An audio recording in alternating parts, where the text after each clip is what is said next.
ہے نا تو پھر صبر کے ساتھ مقابلہ کرو، پھر ڈٹ کے مقابلہ کرو، اور پھر یاد رکھو کہ یہ جو جنت ہے یہ تلواروں کے سائے میں ہے۔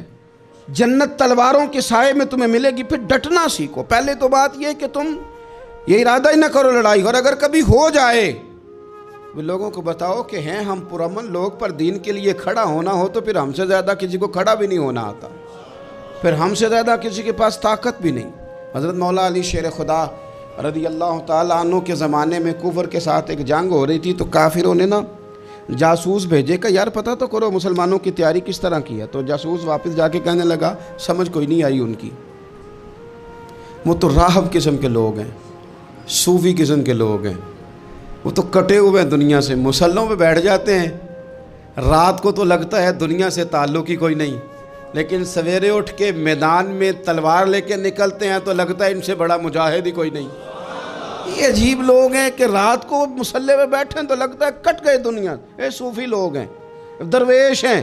یہی مسلمان کی شان ہے، ہو ہلکا یاراں تو برے شم کی طرح نرم، رزم حق و باطل ہو تو فولاد ہے مومن، ادھر آ ستمگر ہنر آزمائے تو تیر آزما، ہم جگر آزمائے۔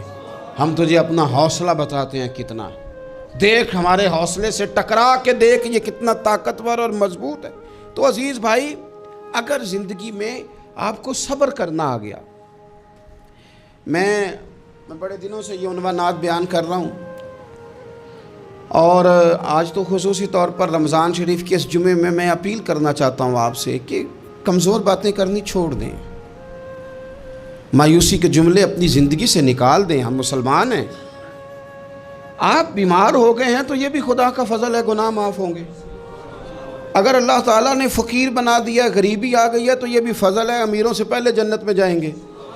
اگر اللہ تبارک و تعالیٰ نے کسی جگہ آپ کو مکان نہیں دیا اور دوسرے کو دے دیا ہے تو آپ وہ لوگ ہیں جو عظیم سنت ادا کر رہے ہیں سیدنا بلال حبشی کی۔ اگر کسی جگہ کوئی کمزوری آ گئی ہے، کوئی پیچھے رہ گئے ہیں تو یہ خدا کا فضل ہے۔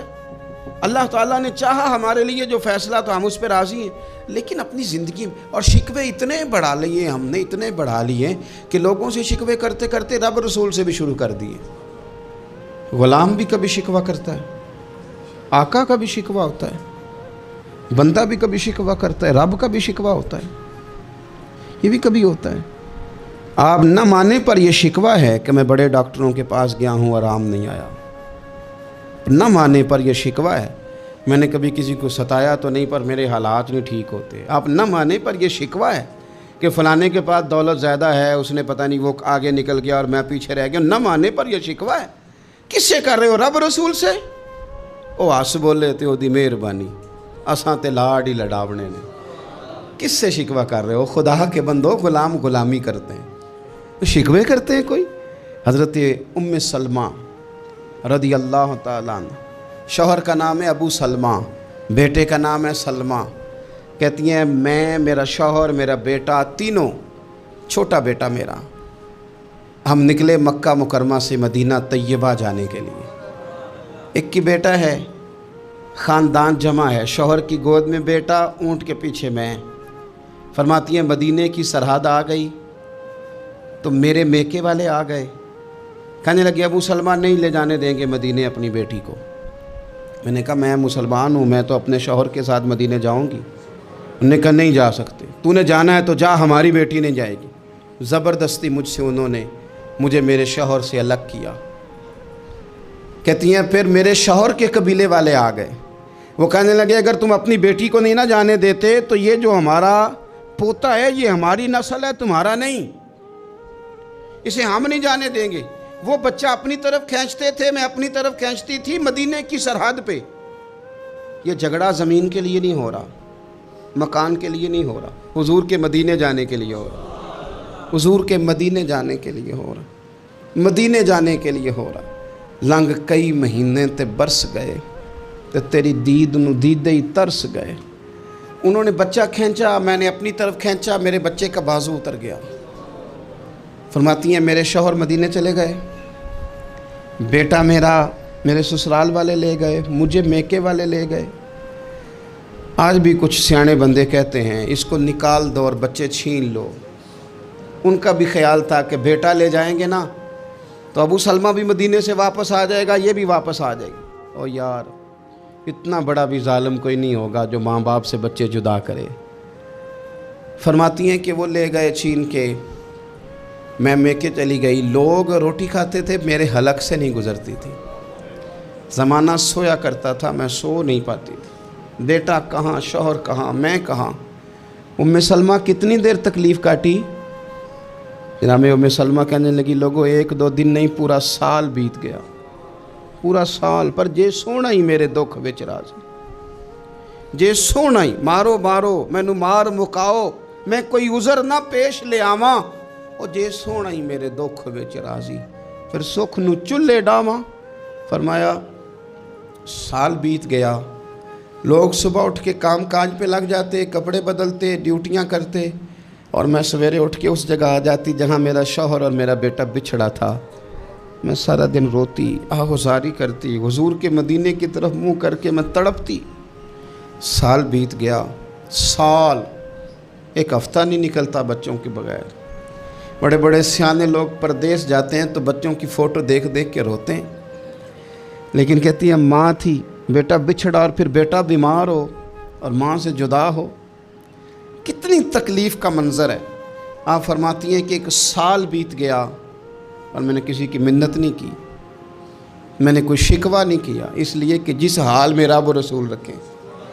یہ حوصلہ، یہ صبر، یہ توانائی 1 سال کے بعد میرے چچا کا بیٹا میرے پاس سے گزرا، تڑپتے دیکھ کر کہنے لگا، میری بہن تو سارا دن روتی رہتی ہے۔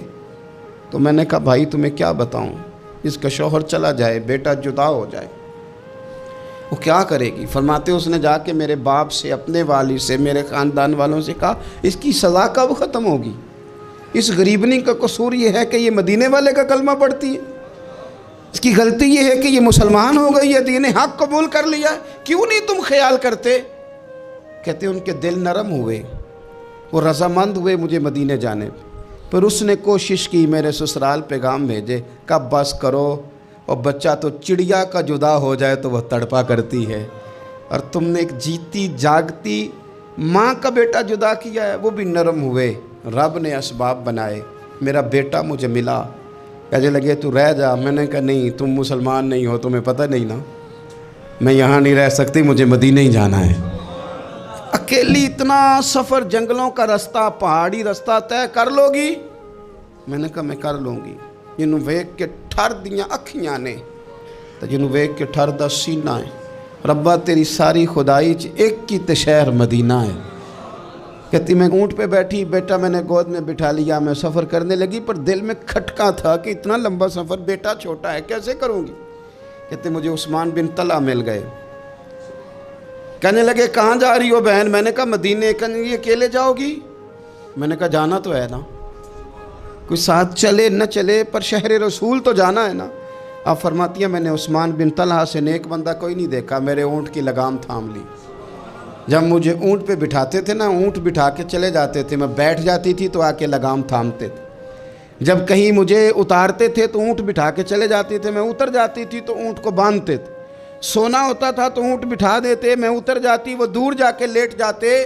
فرماتی تھی پھر میرے لیے میرے رب نے اسباب پیدا کیے اور میں مدینہ پہنچی، میں شوہر سے ملی، اور لوگوں میرے نصیب دیکھو، میں رہنے کہاں لگی؟ حضور کے مدینے میں، شہر رسول میں، شہر رہ پائے نظر ہوش میں آ، یہ کوہ نبی ہے، میں حضور کے حرم کی زمین اور قدم رکھ کے چلنا، ارے سر کا موقع ہے او جانے والے، مدینے کے خطے خدا تجھ کو رکھے، غریبوں فقیروں کے ٹھہرانے والے۔